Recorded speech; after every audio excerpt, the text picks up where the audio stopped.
Hello, I'm George. A few days a week, two high school buddies and I play Fortnite together. I won't lie, we're not the best squad.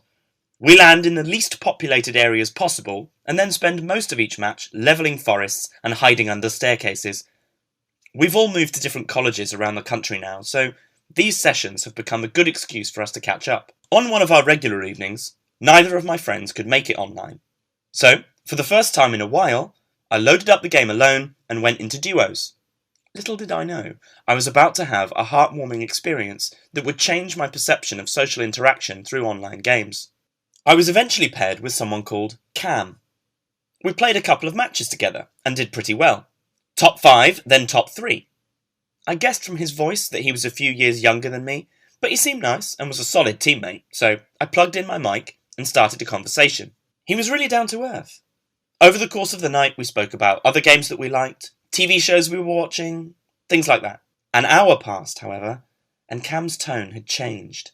He became less talkative. A short while later, he asked for some advice. I obliged, assuming that his question would be related to Fortnite.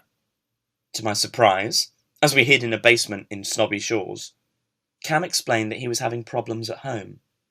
His dad had relocated for work, moving him to a new school in a faraway town.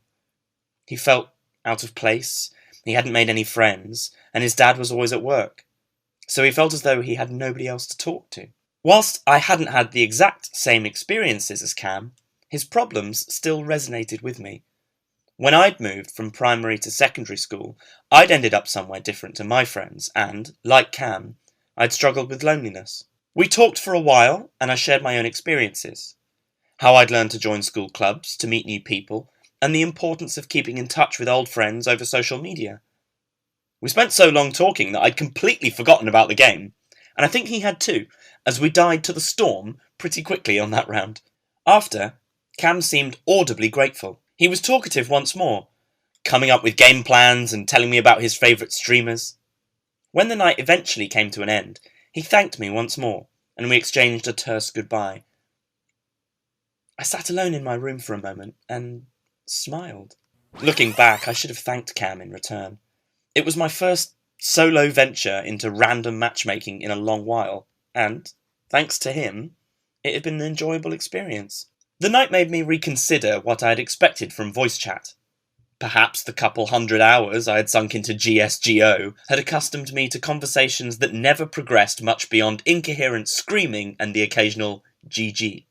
But this experience reminded me how possible it was to have actual conversations and form genuine bonds with other players, and how easy it can be to reach out and support people who are, in essence, no more than strangers to us. Come the following Monday, my friends and I were back on our usual Fortnite schedule.